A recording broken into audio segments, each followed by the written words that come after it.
Haleluya. Shalom, salam bahagia. Kita sedang berada di program TV Pantai Costa. Tolong jangan lupa subscribe, share, and like, dan berikan komentar yang positif. Haleluya. Saat ini kita akan bicara tentang sifat-sifat Roh Kudus bagian yang ketiga. Roh Kudus itu hebat, dahsyat, dan luar biasa. Dan saya begitu mengaguminya. Kita mulai, nomor 9. Roh Kudus itu kuat. Haleluya. Kita lemah tanpa daya dan memiliki banyak sekali kelemahan. Tapi roh itu jaya, perkasa, dan kuat luar biasa. Alkitab mencatat dalam 1 Tesalonika 1 ayat 5. Sebab Injil yang kami beritakan bukan disampaikan kepada kamu dengan kata-kata saja, tetapi juga dengan kekuatan oleh Roh Kudus, dengan suatu kepastian yang kokoh. Ini Roh Kudus yang bekerja sama dengan Injil, mencetak begitu banyak jiwa-jiwa di seluruh dunia tanpa pandang bulu. Dan kekuatan Roh Kudus itu ada di dalam kita, khususnya bagi mereka yang penuh dengan Roh Kudus. Dia memberikan kita kekuatan saat kita lemah. Dia memberikan kekuatan kita dalam kondisi terpuruk. Ia akan terus membela kita dan memelihara kita. Jangan khawatir, cemas, ataupun takut. Selama ada Roh Kudus yang kuat, selama itu kita ada dalam perlindungan yang total dan sempurna. Maka dari itu, kita yang lemah, percayakan hidup kita kepada Dia yang paling kuat. Ia siap menyambut kita, dan Dia siap menyalurkan tenaganya dan kekuatannya untuk kita. Amin. Sekarang nomor 10. Roh Kudus Maha Tahu. Boleh saja seseorang mengklaim dia pinter dan jenius, tapi dia hanya akan menguasai 1-2 bidang ilmu saja. Boleh saja seseorang berkata, aku pintar luar biasa, tapi sampai di manakah kemampuannya? Suatu saat mungkin dia mengalami kelemahan otak dan bisa lumpuh. Tapi Roh Kudus beda.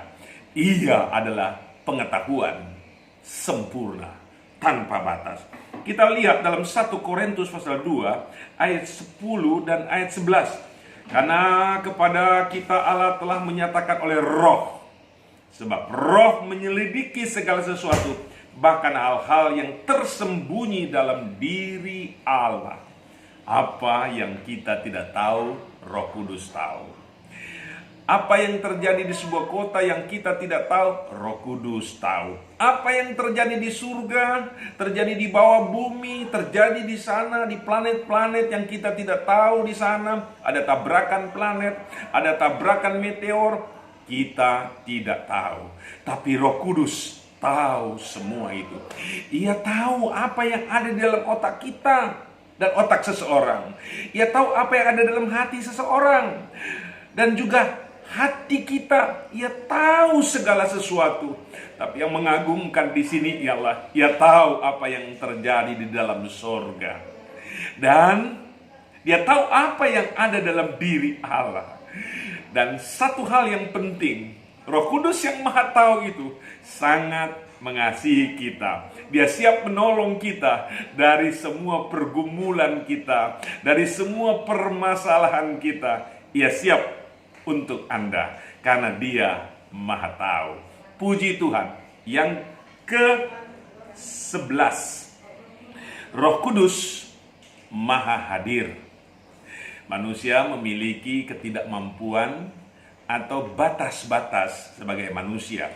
Jika saya ada di Parigi sekarang, saya tidak ada di Palu bersama dengan anak-anak saya. Jika engkau ada di Manado, engkau tidak ada di Amerika Serikat.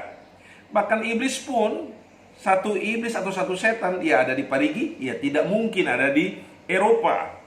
Setan pun tidak maha hadir.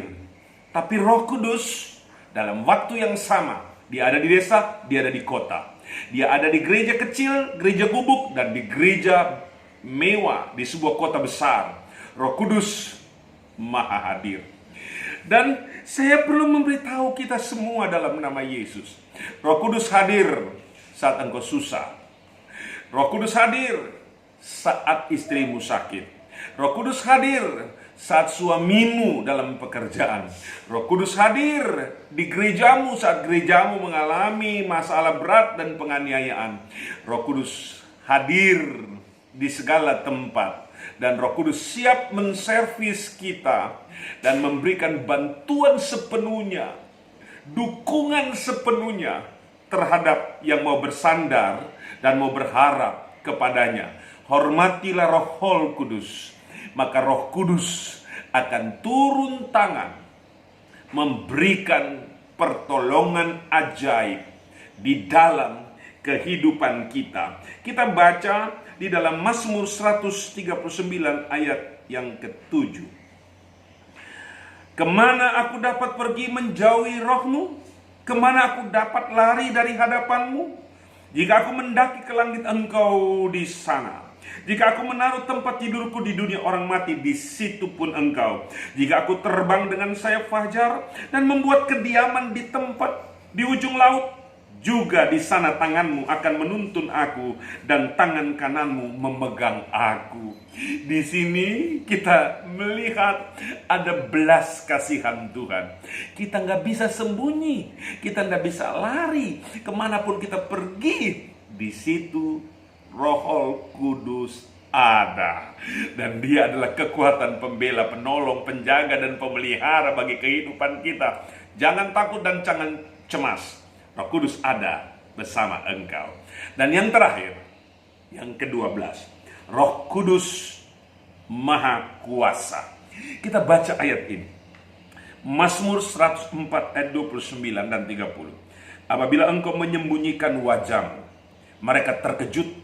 Apabila engkau mengambil roh mereka, mereka mati binasa dan kembali menjadi debu.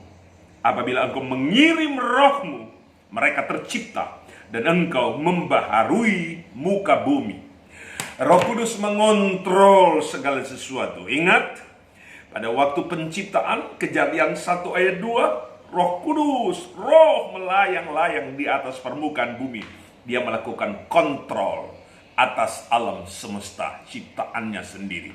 Pada saat penciptaan manusia, Elohim, Trinitas bekerja. Roh Kudus juga menjadi pencipta manusia. Dan apabila roh itu dikirim, maka kita tercipta. Jadi kita adalah produk dari Roh Kudus. Berarti kita disayang oleh Roh Kudus karena kita ini miliknya, kepunyaannya. Dia adalah kreator bagi hidup kita. Otak kita, hati kita, seluruh organ tubuh kita adalah karya dari Roh Kudus. Dia Maha Kuasa. Jadi jika kita masih hidup hari ini hanya karena kemurahan Tuhan. Jika kita masih bisa bergerak hari ini memuji menyembah Tuhan, itu adalah kasih Tuhan. Jika kita masih bisa bekerja sampai hari ini, itu karena cinta Tuhan. Maka kepada siapa kita menunjukkan, mengalamatkan semua hormat kita, pujian dan penyembahan kita? Tujukan kepada Dia yang Maha Kuasa. Haleluya. Roh Kudus Maha Kuasa ada untukmu, karena Roh Kudus menjadikan tubuh kita sebagai istananya, sebagai rumahnya, sebagai tempat kediamannya. Terpujilah Tuhan Yesus kekal selama-lamanya. Haleluya. Berkat Roh Kudus turun dan berlaku atasmu dan menjadi milikmu secara sah dan permanen. Haleluya. Tuhan Yesus memberkati dengan berkat yang istimewa. Amin.